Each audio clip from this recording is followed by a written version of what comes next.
자, 이제 저희가 기본적인 그 소스코드 그 작성법, 기초적인 소스코드 작성법을 알았어요. 그죠? 저희는 이제 데이터가 있고요. 그죠? 데이터를 처리를 할 수 있죠. 그죠? 연산이죠, 연산. 자, 그리고 이런 데이터 처리를 제어할 수 있죠.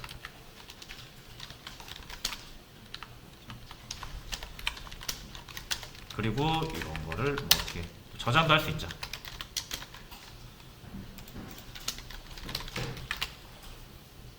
자, 그래서 뭐 자료형이라거나 변수, 조건문, 반복문.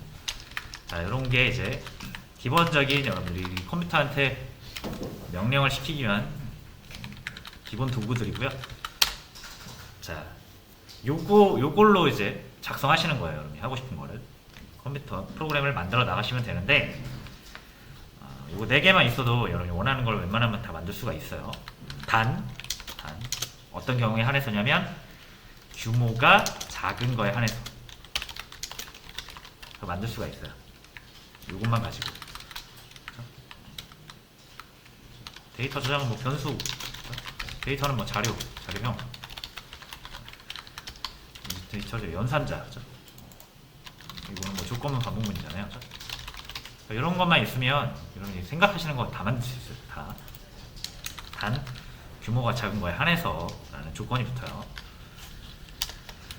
자, 그럼 규모가 커지면 이제 뭘 해야 되죠, 여러분? 규모가 커지면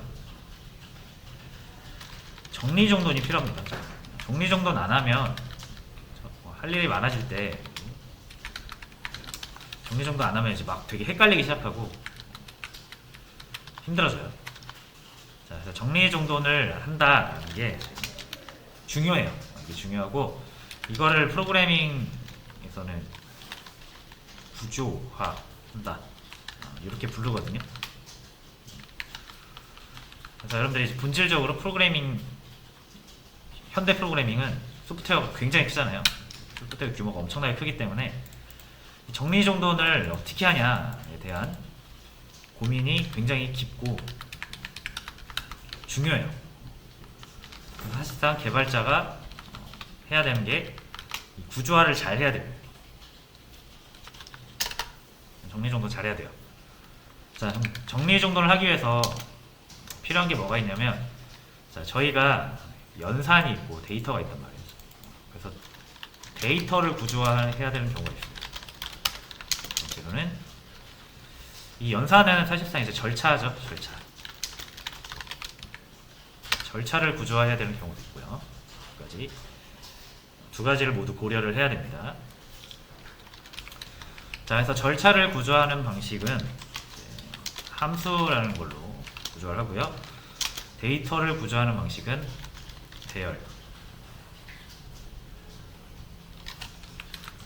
이라는 기본적인 문법적 요소들이 제공이 됩니다. 그래서 우리 먼저 함수를 먼저 볼게요. 함수. 왜냐면 배열은 저희가 포인터라는 것과 굉장히 관련이 깊기 때문에 포인터랑 같이 다룰 거고요. 그럼 함수부터 좀 볼게요. 자, 함수는 절차를 구조한다고 그랬잖아요. 그래서 절차라는 게 뭡니까, 여러분? 예를 들어서 저희가 합구하는 거 한번 했었나요? 볼게요. 합구하는 거는 따로 안 한 것 같네요.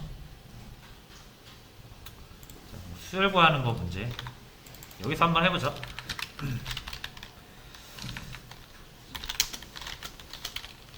1부터 일단 10을 출력을 할게요.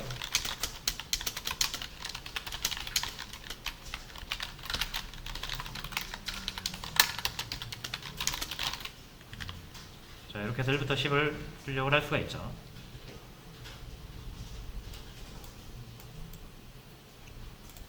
이게 절차잖아요. 그죠? 포문을 쓰고, 그죠? 포문에 필요한 걸 적고, 그죠? 그 영역을 정하고 그 영역 안에 반복시킬 코드를 넣고, 그죠? 그럼 얘랑 연관이 되죠. 우리가 이 3줄짜리 코드는 1부터 10까지 출력해주는 하나의 절차인데, 하나의 절차예요. 그죠? 이 중에 하나라도 이렇게 빠지면 이건 불완전한 코드가 되는 거죠. 실행하면 에러가 나오고. 이 세 개의 코드가 같이 있어야만 의미가 있는 거잖아요. 그래서 하나의 절차가 세 개의 코드로 표현이 된 거고요. 우리는 얘를 3번 쓰고 싶으면 이 구조를, 똑같은 구조를 3번 이렇게 복사 붙여넣기 해야 된다는 거죠. 그러면 우리가 이걸 이제 하나의 구조로 보자 이거예요. 따로따로 지금 3줄짜리 코드지만 우리가 실수하면 이렇게 하나 빼먹을 수도 있지만 이걸 이제 우리가 한 구조로 보자. 자, 그럼 이제 얘네들을 어떻게 하고 싶냐면은 좀 뭐랄까, 지금 중복되잖아요 코드가. 요거를 없애고 싶은 거죠. 중복은 프로그래머가 가장 경계해야 될 죄악 중의 죄악입니다.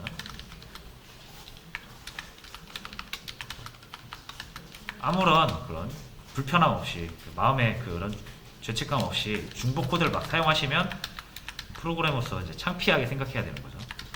항상 중복을 없애기 위해서 고민을 하셔야 됩니다. 자, 이게 중복이잖아요. 똑같은 코드죠. 그래서 코드 중복 없애고 싶어요.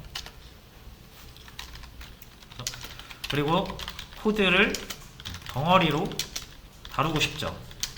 왜냐면 복사하다가 실수로 중간에 하나 빼먹을 수 있거든요. 맞죠? 이러면 얘는 완성되지 않은 코드이기 때문에 에러 난다 그랬잖아요. 세 개 같이 이렇게 묶여 있어야만, 같이 이렇게 완성되어 있어야만 올바른 작동을 하는 절차니까 이를 좀 덩어리로 다루고 싶다 이거죠. 3줄짜리만 해도 좀 귀찮은데 막 절차가 복잡하면 10줄, 20줄 될 거 아니에요. 그거를 하나의 구조로 다루려면 물리적으로 좀 힘들죠. 줄 20줄이나 되니까. 자, 이런 불편함 때문에, 이런 불편함을 해소하기 위해서 나온 게 함수고요. 함수를 한마디로 정의하면 보다 긴 코드를 한 줄로 줄이자.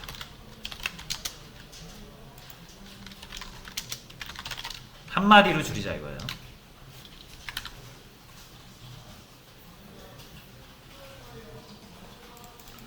그래서 뭐 굉장히 단순합니다. 개념은. 일단 함수를 그럼 만들어 볼게요. 함수라는 게 이제 문법적으로 존재하기 때문에 일단 문법을 익히셔야 돼요. 자, 그래서 하나 주의를 하자면 함수는 독립적이다. 아니, 이렇게 어렵게 쓰지 말고 함수는 함수 안에다 만들 수 없다.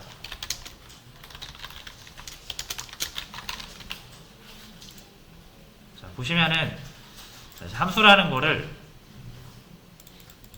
정체를 보시면, 제가 이거를 말씀을 드렸던 것 같은데 안 드렸다라고 하면은 지금 드릴게요. 우리가 그동안 사용했던 요 메인 있죠? 요거요 메인 함수라고 불려요.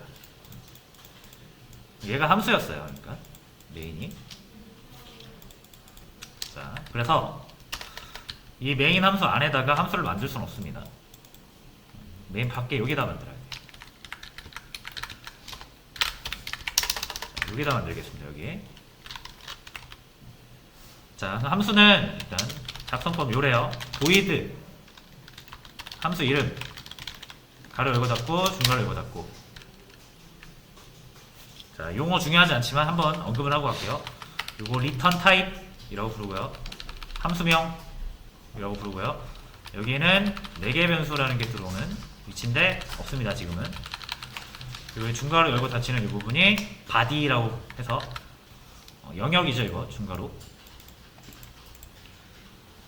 자, 그럼 어떻게 하면 된다? 여러분이 이제 덩어리로 갖고 다니고 싶은 완성된 절차를 여기 중괄호 안에 이렇게 넣어 주시는 거예요. 그러면은 자, 이제 이 3줄짜리 코드는 요 이름으로 제정이 된 겁니다. 다시 말하면 이 코드 3줄짜리를 요 이름으로 저장한 거랑 마찬가지. 우리가 값을 변수에 저장하듯이 코드를, 절차를 저장을 했습니다. 자, 함수의 이름은 그냥 여러분이 변수명 짓듯이 지어주시는데, 자, 우리가 변수 이름을 막 이제 안 짓기로 했잖아요. 어떤 사람의 나이가 있으면 이거를 이렇게 A라는 이름으로 저장할 수도 있지만 이 나이를 좀 표현할 수 있으면 좋다 그랬죠, 변수명이. 그래서 최소한 age 이렇게 붙이기로 했잖아요. 예를 들어서 20이라는 나이가 있으면 이렇게 저장해도 되지만 이게 더 낫다. 그래서 변수는 데이터를 표현할 수 있어야 된다. 마찬가지 함수가 이게 이제 어떤 절차를 저장한 거잖아요. 절차가 하고자 하는 목적이 있죠. 이거 같은 경우 1부터 10을 출력하는 게 목적이잖아요. 그럼 함수 이름을 최대한 얘를 설명하는 방식으로 지어주시면 좋다라는 거예요. 그래서 출력이니까 프린트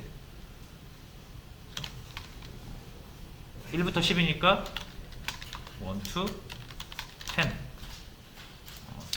숫자를 적는 것보다는 이렇게 적는 게 나을 것 같습니다. 이렇게 이름을 지어주면 누가 봐도 이 함수명만 봐도 1부터 10이 나오겠구나 유추할 수가 있죠. 그래서 이렇게 함수를 만들어요. 이거를 함수 정의한다 그래요.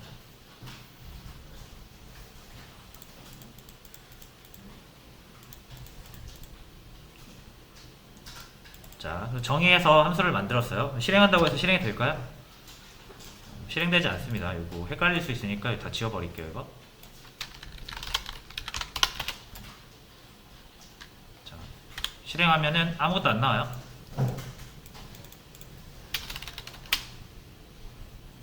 자, 왜 안 나온다? 프로그램의 시작과 끝은 어쨌든 메인 함수입니다. 이거는 약속이에요. 그래서 여기서 시작해서 여기서 끝나요. 이 사이에 코드가 아무것도 없죠? 아무것도 실행이 안 되는 거예요. 자, 그럼 함수는 일단 만들어 놨는데 우리가 사용을 하지 않았기 때문에 실행되지 않습니다. 사용은 어디서 해야 된다? 프로그램이 끝나기 전에 사용해야죠. 여기서 여기까지니까. 그래서 요 사이에서 이제 함수를 실행을 해주시면 되고, 자, 이렇게 함수는 정의만 되어서는 실행되지 않는다. 반드시 호출이라고 얘기를 하고요. 어려운 말이니까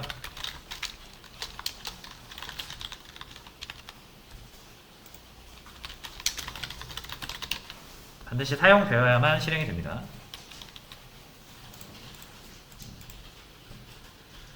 그래서 기본적으로 print 1 to 10 제가 새로 만든 요거 함수 있죠? 얘는 이름으로 저희가 이렇게 호출을 해야만 사용이 가능해진다라는 거죠. 이게 호출이에요. 사용 또는 호출. 호출이라는 말을 많이 씁니다. 그냥 사용이라는 얘기로 받아들이셔도 돼요.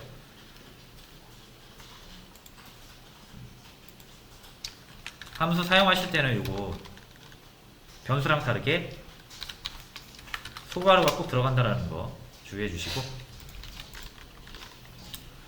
자, 그럼 비로소 이제 1부터 10이 나오는 거죠.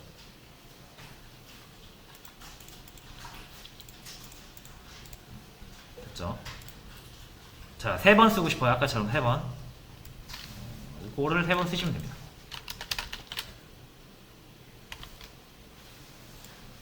세 번 나오죠. 그러니까 우리는 3줄짜리 절차를 한 줄로 표현할 수 있게 된 거죠.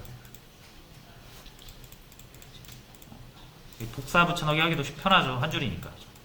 3줄짜리는 뭐 이렇게 2줄만 복사하고 실수할 수도 있는데, 한 덩어리를 말 그대로 이제 하나의 덩어리로 표현한 거죠. 자, 그리고 중복되지 않죠. 그렇죠?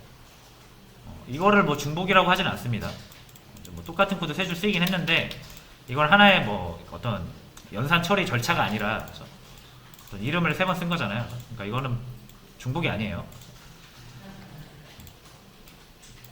이 코드를 3번 쓴 거죠. 그래서 내가 만약에 이거를 3번 썼을 때, 그죠? 이거는 논리적으로 같은 기능이잖아요. 같은 기능 3번 쓴 건데, 자, 이 기능을 1부터 10이 아니라 1부터 100으로 바꾸면 요거 3개 바꿔야 되잖아요. 그죠? 100번 썼으면 100개 다 바꿔야 돼요. 이게 중복이라는 거고. 자, 여기서 프린트 1 to 10을 100으로 바꿔야 된다고 여기만 바꾸면 되죠. 그러면 3개 다 똑같은 코드를 실행하는 거니까 이건 중복이 안 된다라고 볼 수가 있어요. 물론 이럴 때는 이제 이름은 좀 바꿔주는 게 좋겠죠.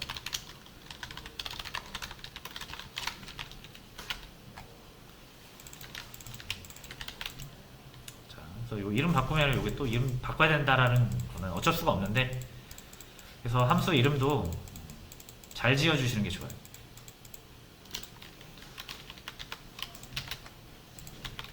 그렇죠? 일단 이렇게 다시 10으로 바꿀게요. 자, 이렇게 해서 함수를 이용하면 코드를 이게 뭐 3줄짜리 말고 막 100줄짜리 만들어도 여러분이 그 100줄짜리를 잘 만들어서 함수로 저장해 놓으면 한 줄을 쓸 수 있는 거예요. 됐죠? 자, 근데 방금 보신 것처럼 얘는 1부터 10까지밖에 출력이 안 됩니다. 자, 그럼 1부터 100까지 출력하려면 여기 이렇게 바꿨잖아요. 그럼 1부터 10까지 출력하는 게 없어지죠. 그래서 난 이렇게 하고 싶은데 10부터 1부터 여기는 10, 여기는 1부터 100, 1부터 1000 이렇게 하고 싶은데, 자, 얘를 100으로 바꾸자니 10이랑 1000이 안 될 거고. 실행해볼까요? 자, 이거 너무 어지럽게 보이니까 출력이 끝나면 줄바꿈 한번 해주겠습니다.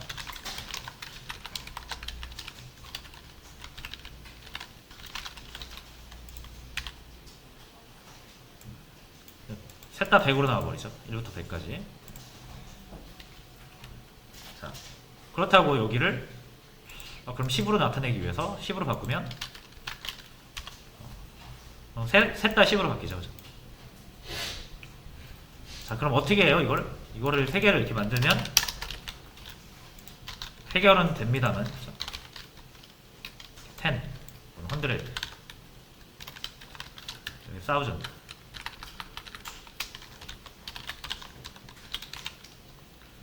자, 해결은 됩니다만 이거 중복이잖아요. 이거. 그죠? 중복 없애려고 함수를 썼는데 이렇게 만들면 당연히 요것만 살짝 바뀐 거지, 이거 연산 절차는 똑같은 거잖아요. 그죠?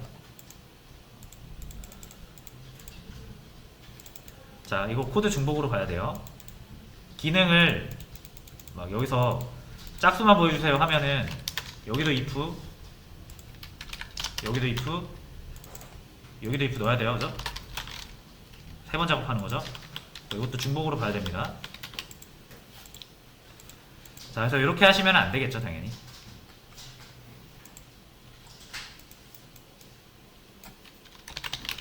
자, 그럼 어떻게 한다? 결국 여기가 수시로 바뀌어야 되기 때문에 10으로 고정하면 안 됩니다. 그죠? 어떤 특정 값으로 넣으시면 안 돼요. 이러면 무조건 1부터 10까지 나오는 거죠. 자, 여기가 계속 바뀌어야 되잖아요. 10이 될 때도 있고 100이 될 때도 있고 1000이 될 때도 있어야 되는 거죠. 그때그때 달라야 돼요. 자, 그때그때 다른 거는 절대로 상수로 표현하면 안 되고 변수로 표현해야 됩니다. 그죠? n이라고 해볼게요. n. 자, 근데 n이 변수가 없으면, 선언을 하지 않으면 변수는 사용할 수 없으니까, 자, 이제 int n을 이렇게 만들어 줘야 되는데, 이렇게 만들면 여전히 또 10이라는 특정 값이 n에 들어가 버리죠. 그래서 여기서 정하지 않고요, 정하지 않은 값, 정하지 않은 이 변수를 이 가로 안에 이렇게 둡니다. 왜? 결국 이 함수가 뭔가를 1부터 출력을 해주긴 하지만 그 한계값은 직접 정할 수가 없는 거죠. 왜? 함수를 사용하는 사람마다 원하는 게 다르니까. 10을 원하는 사람도 있고 100을 원하는 사람도 있고 1000을 원하는 사람도 있잖아요. 그러니까 얘가 못 정하잖아요. 그래서 얘는 그냥 수만 벌리고 있는 거예요. 네가 넣어주는 대로 해주겠다. 그래서 가로 안에다가 변수를 만들고요. 이 print 1 to 10을 사용하는 이쪽이죠.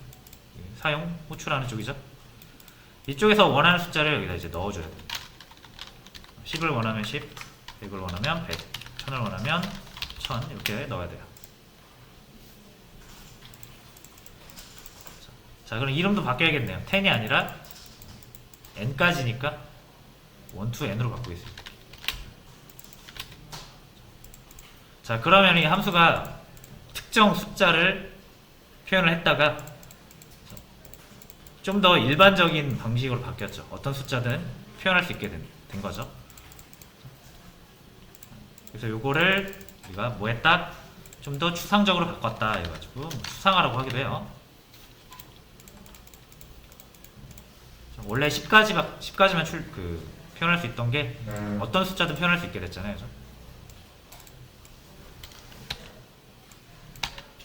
그래서 이게 이제 추상화를 거친 거예요.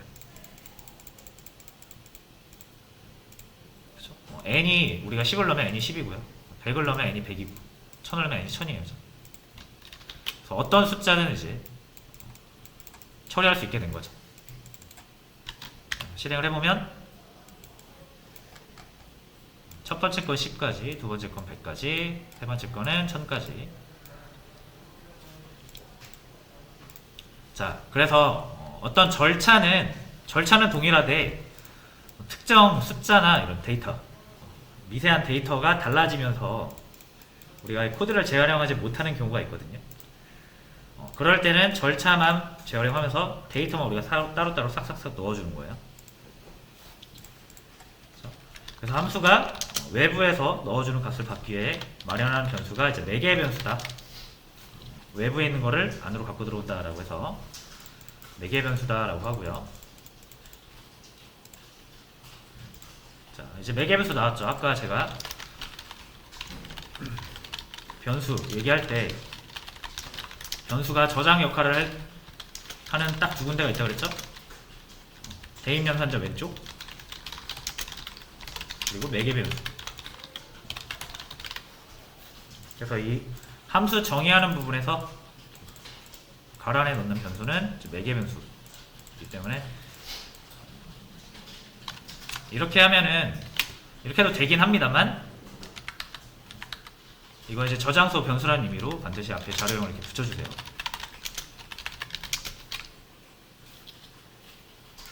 그렇죠? 왜냐면 여기 숫자가 들어오니까. 자, 그래서 한번 정리해 볼게요. 프로그램 실행은 이렇게 점프한다고 생각하시면 돼요. 점프. 자, 프로그램 실행 여기서부터 무조건 실행해요. 그렇죠? 메인 함수. 자, 그럼 주석 다 건너뛰고 첫 번째 발견하는 코드가 이거죠. 그렇죠? 프로그램을 실행하는 주체가 있을 거 아니에요. 그렇죠? 연산 주체가 있을 거예요. CPU겠죠. 얘가 일을 합니다. 그렇죠? 하려고 보니까 함수죠. 함수 호출이에요. 어떻게 한다? print 1 to 10이라는 함수 내에서 이름 찾아갑니다. 여기. 점프해서 이 코드를 실행을 해요. 실행을 하고 자, 만약에 4개 변수가 있으면 요것도 가지고 이렇게 점프를 합니다. n에 10을 넣겠죠. 그래서 n이 10인 상태로 이게 실행이 돼요. 그리고 여기 마무리 딱 끝나면은 함수가 종료가 되겠죠. 할 일 다 했으니까. 절차가 끝나서 어떻게 된다? 프로그램이 종료되면 안 됩니다. 여기서 프로그램 종료는 어디예요? 여기에요. 여기. 그러면은 이 함수는 끝나면 어디로 간다? 아까 자신을 사용했던 부분으로 다시 돌아가겠죠. 왜냐면 아직 코드 남았으니까. 그렇죠? 자, 그래서 여기 딱 도달하면 10인 거 먼저 처리하고 도달하면 끝나서 함수가 첫 번째 함수가 끝나서 돌아갑니다. 돌아간다 그러죠? 그래서 리턴이라 그래요. 함수가 이제 리턴을 해요. 여기로 다시 리턴하죠. 그러면 53번째 라인 했으니까 이제 54번째 라인 해야겠죠? 똑같습니다. 함수 호출이네 하면서 이거 이름 찾아갑니다. 찾아갈 때 뭐가 가져가요? 100도 같이 가져가요. 그래서 여기다 다시 넣어줘요. 그렇죠? 그럼 이번에 n은 100이죠? n이 100일 때 처리를 하고 끝나면 다시 어떻게 해요? 리턴. 여기로 리턴하겠죠 이제? 그 다음 거 해야죠 이제. 똑같은 방식으로 또 점프 1000 가져가고 실행하고 끝나면 리턴. 끝나면 이제 여기서 다 끝나죠. 자, 그래서 제가 리턴이라고 그랬잖아요. 리턴. 보시면 여기 리턴 나오죠? 함수는 끝나면 리턴을 하는 거예요. 자, 여기는 리턴이 없는데요. 여러분이 안 넣으시면은 나중에 시어나 컴파일러가 이렇게 리턴을 넣어줍니다. 이렇게. 그래서 리턴이 뭐예요? 돌아가라. 왜? 계속 이제 일해야 되니까. 자신을 호출한 쪽으로 돌아가서 그 밑에 있는 코드들을 계속 실행을 해라라는 의미죠. 됐죠? 자, 그래서 4개의 변수를 통해서 우리는 진짜로 이 절차를 재활용할 수 있는, 제대로 재활용할 수 있는 방법을 알았어요. 자, 근데 이렇게 할 수도 있어요. 1부터 10까지 하는 거는 좀 별로다. 시작수도 내가 정하고 싶다. 여기서는 5부터 시작하고 싶고, 여기서는 20부터 시작하고 싶고, 여기서는 500부터 시작하고 싶다. 이럴 수 있잖아요. 그죠? 자, 그럼 이것도 사용자마다 또 다르겠죠, 다. 그죠? 이 함수를 사용하는 사람이 원하는 시작 숫자가 각각 다를 수 있으니까 이거 역시 어떻게 해야 됩니까? 넘겨야죠, 이렇게.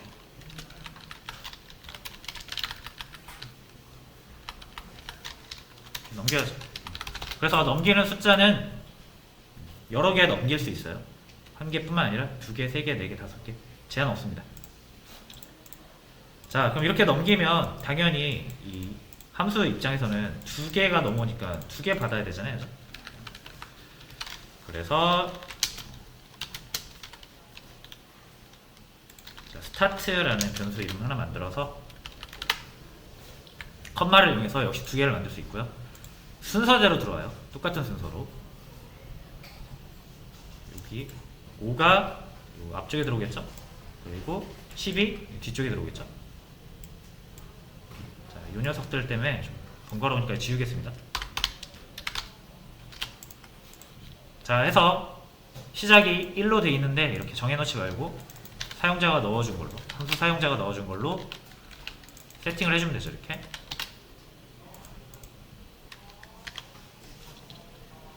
그러면은 5부터 10, 20부터 100, 500부터 1000.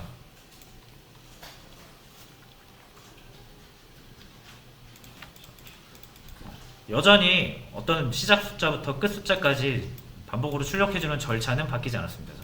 뭐만 바뀌었어요? 어떤 데이터만 바뀐 거죠. 그래서 데이터만 바뀌는 건 우리가 절차의 중복이라고 보지 않아요. 그러니까 절차가 바뀐다고 보지 않아요. 똑같은 절차라고 봐요. 그래서 데이터가 바뀐다고 이 절차를 또 한 번 쓰면은 그거는 중복이에요. 데이터 바뀌는 건 우리가 4개의 변수로 해결할 수 있다. 됐죠? 이렇게 해서 일단 4개의 변수까지는 우리가 이해를 했습니다. 그리고 이 리턴은 함수가 끝나면 프로그램이 종료되는 게 아니라 함수 호출됐던 부분을 다시 점프를 원래대로 돌아가야 다음 것도 진행할 수 있으니까 이 점프라는 개념을 잘 이해를 해보시면 될 것 같고요. 자, 그 다음에 또 가장 중요한 것 중에 하나가, 자, 요거는 이제 적절한 예시가 되지 않을 것 같아서 이렇게 해볼게요.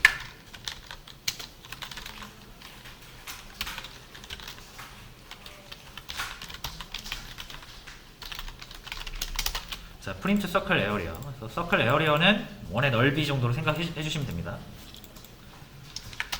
자, 이거 저도 뭐 외고 다니진 않는데 그냥 찾아보니까 원의 넓이 구하는 방법이 공식이 있더라고요. 반지름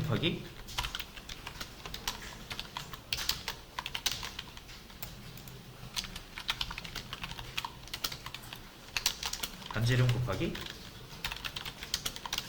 원주율 3.14 정도로 표현하겠습니다. 간단하게 이게 원의 넓이를 구하는 공식이래요.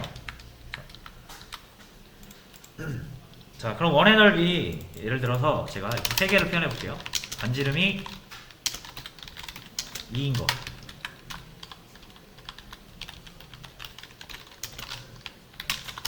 4인 거, 5인 거.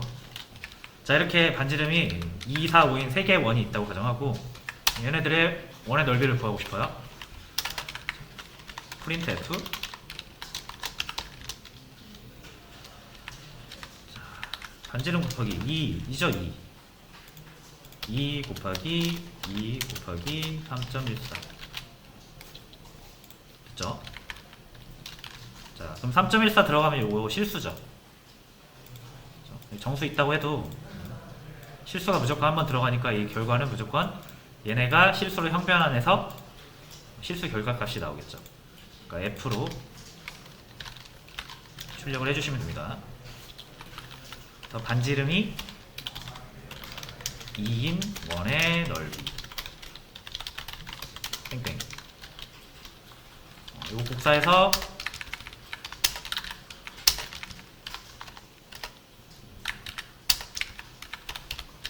사인 거, 5인 거. 자, 요거 주석 처리합니다. 잠깐. 자, F가 이렇게 나와요. 반지름이 2인 원의 넓이는 뭐 12.56, 50.24, 78.5 이렇게 나오죠. 요거 2가 아니라 4, 5 이렇게 해야 되는데, 그죠? 어쨌든 자, 요거 코드 중복이죠? 이거 똑같은 코드잖아요. 어떻게 보면. 뭐만 달라요? 여기 데이터만 다르죠.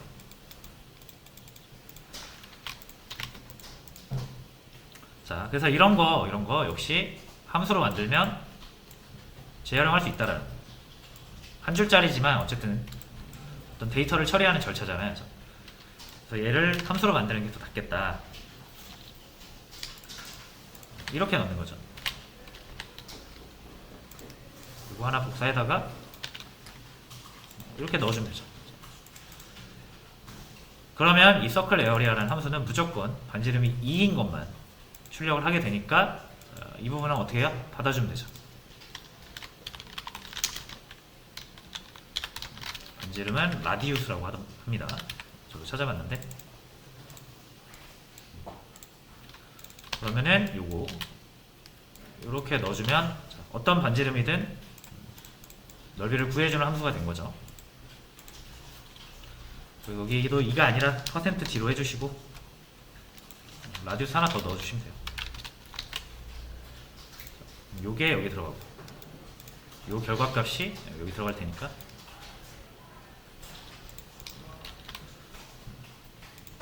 그래서 이런 뭐 어떤 공식 같은 것도 이렇게 함수로 만들어 놓고 쓰면 조금 더 편하게 쓸 수 있습니다. 써볼까요? 자, 이제 이렇게 안 하고 이렇게 넣으면 끝인 거예요. 그죠? 그럼 반지름이 2인 원의 넓이가 나와요. 여기도 이렇게 안 하고 4 넣으면 되죠. 여기도 5 넣으면 되죠. 이게 좀 더 편하잖아요. 그죠?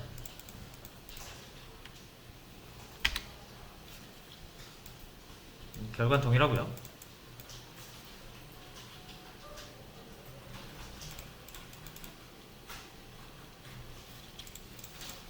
자, 근데 문제가 있습니다. 어떤 문제가 있냐면, 자, 이제 이런 경우 예를 들어서 내가 반지름이 5인 원의 넓이를 먼저 구했어요. 자, 그 다음에 우리가 여기다가 이런 거 하고 싶을 수 있죠. 그러면 그 다음에 반지름이 5인 원의 넓이의 절반값 궁금할 수 있죠. 또 2배 궁금할 수 있죠. 이거 어떻게 구할 거냐 이거예요. 자, 해볼게요. 만약 여러분들이 이렇게 하신다라고 하면 프린트 서클 에어리어 이거 5를 구한 다음에, 그죠? 자, 절반을 구해야 되니까 여기를 고친다. 여기를 이렇게 2로 나누면 되긴 하겠죠. 절반 값이 나오긴 하겠죠. 그죠? 39.25가 나오긴 하죠. 근데 이렇게 바꾸는 순간 여러분들은 이제 요 원래 함수의 의도랑은 벗어난 거예요. 원래 이 함수는 왜 만들었습니까? 우리가 반지름 넣으면 그 반지름의 넓이를 구하라고 만든 거지, 어떤 반지름의 넓이를 구한 다음에 그 절반을 구하라고 만든 건 아니에요. 이렇게 바꾸는 순간 여러분들이 그냥 이렇게 반지름을 넣어서 넓이를 구해서 쓰던 것까지 다 안 됩니다. 그 원래 목적에서 벗어나게 함수를 바꿔버리면 잘 쓰고 있던 함수 다른 부분들이 영향을 받죠. 자, 그러니까 여기다 바꾸면 안 돼요. 여기 바꾸면 안 되고요. 어쨌든 원의 넓이는 항상 여기 똑같이 필요한데 원의 넓이가 나와야 되고, 2차 작업 나온 원의 넓이에다가 내가 2차 작업을 하고 싶으면 절반으로 나누던 2배를 하던 하고 싶으면 딱 여기서만 해야죠. 자, 그러려면 원의 넓이 반지름이 5인 원의 넓이가 여기 있어야 되지 않을까요? 그럼 몇이었죠? 78.5. 78.5가 여기 이렇게 있어야 되잖아요. 이렇게. 그죠? 그래야 우리가 여기 2로 나눠볼 거 아니에요? 네, 그죠? 자, 그래서 함수가 어떤 연산을 하고 나면 결과가 나와요. 결과가 나오는데 함수에서 출력을 하면 우리가 사용자가 눈으로 볼 수는 있지만 이 함수를 사용하는 다른 함수 있죠. 메인에서 요 지점에서 데이터가 필요한데 데이터가 안 넘어와요. 자, 그래서 함수와 함수 간의 관계에서 데이터를 주고받는 건 프린트가 아니고요. 프린트는 사용자한테 보여주는 거예요. 이 결과값 있죠, 요거. 실제 이제 원의 넓이. 자, 얘가 어디로 가야 된다? 이 결과값이 여기로 나와야 돼요. 자, 그럼 아까 제가 리턴이라고 그랬죠, 리턴. 여기 적지 않아도 이렇게 리턴이 된다고 그랬어요. 자, 함수가 리턴을 하면 어디로 간다? 자신을 호출했던 부분 여기로 돌아간다 그랬죠. 자, 그럼 리턴 옆에다가 숫자 하나 싹 적어주면 이게 이제 리턴 값이라고 해서 돌아갈 때 이 값을 가지고 돌아갑니다. 이 값을 가지고 돌아가서 여기 자신이 호출됐던 부분에 이렇게 남겨요. 그래서 이게 리턴 값이고요. 자, 일단 이 원의 넓이랑 상관없이 한번 10을 리턴해 볼게요. 그러면 어떻게 된다? 이 프린트 에어리어가 쓰인 부분은 다 뭘로 바뀐다?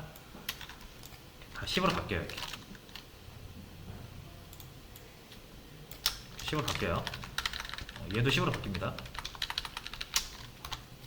얘도 10으로 바뀌고요. 이렇게 바뀌어요. 왜? 함수 리턴 10 하면은 얘가 리턴 할 때 가지고 돌아가서 그 함수 표현식 부분에다가 남기니까. 그러한 문법이에요. 자, 그럼 10을 이렇게 해놓으면 뭐 사용을 하지 않고 있죠. 10이 남았으면 이거 어떻게 해야 됩니까? 사용을 해줘야죠. 제일 쉬운 거는 변수에다 이렇게 넣어보는 거예요. 그죠? 자, 근데 원래 이 10 뭐였다고요? 요거였잖아요. 그래서 이런 표현이 되는 거예요.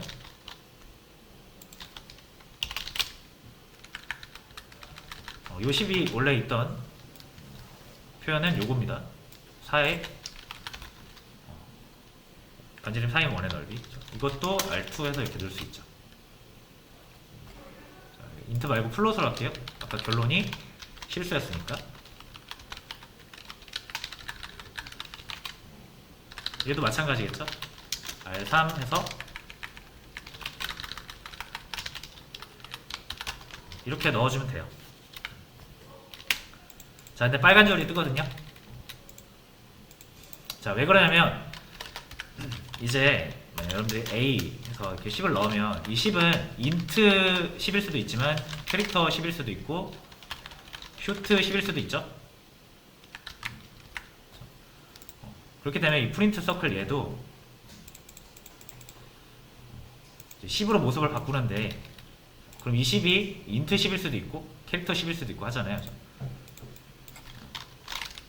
그래서 이제 우리가 여기 void라고 했던 부분을 이 함수가 리턴을 하게 되면 이 값으로 여기를 맞춰줘야 됩니다. 내가 10으로 남길 거야. 그러면은 이 함수는 이제 int 타입이 되는 거예요.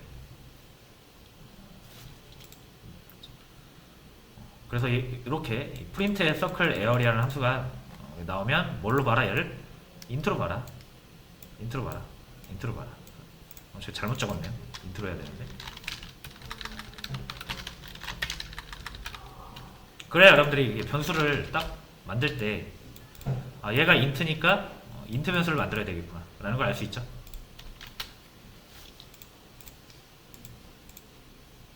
조금 뭐 어렵게 느껴지실 수도 있는데 좀 쉽게 딱 한마디로 정리를 하면 리턴을 하면 뭐 한다?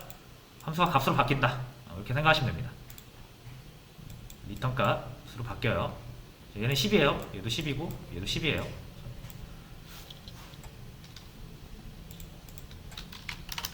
정말로 10인지 보시려면 R3을 출력을 해보면 되겠죠.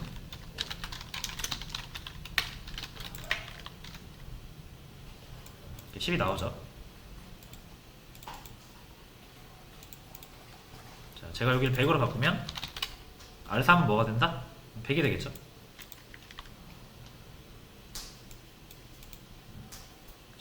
그래서 어떻게 된 거예요?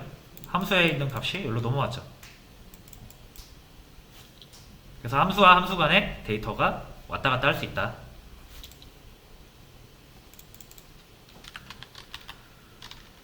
자, 그러면은 이제 진짜로 우리가 하고 싶은 걸 할게요.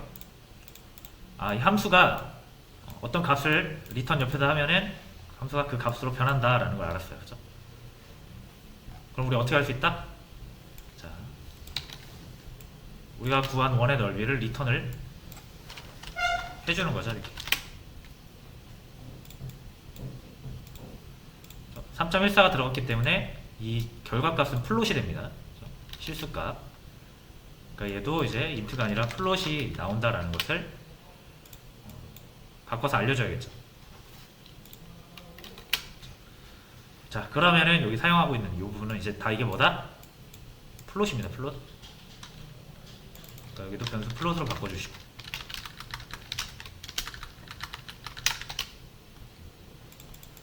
자, 그러면 R3에 뭐가 들어오는지 보시면 돼요. 이 넓이가 들어오겠죠? 자, 0이 나오는데 제가 실수한 거죠. 여기 플롯인데 %D로 했으니까. 그래서 78.5 똑같이 나오죠. R2도 한번 해볼게요.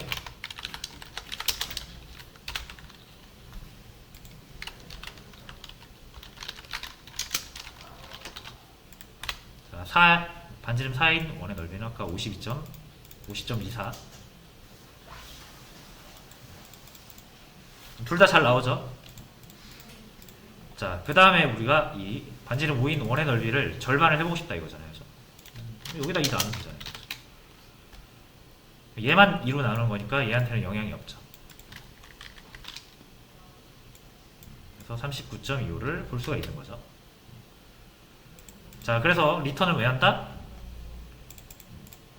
자, 함수가 처리한 결과값이 있으면 이제 이거를 가지고 2차 작업을 할 수 있잖아요. 그죠? 이게 끝이 아니라 원의 넓이를 구했으면 그 원의 넓이를 가지고 다른 수식에 넣어볼 수도 있고 이런 식으로 절반을 해야 될 때도 있고 2배를 해야 될 때도 있는데 그러면은 우리가 이제 일단 이거의 결과는 알아야 되지 않느냐. 그래서 함수가 자신이 계산하고 처리한 데이터 결과를 자신을 사용한 쪽에다가 이렇게 돌려주는 거. 그래서 받은 쪽에서 그 데이터를 가지고 2차 작업을 할 수 있는 거. 이걸 이제 리턴이라고 합니다.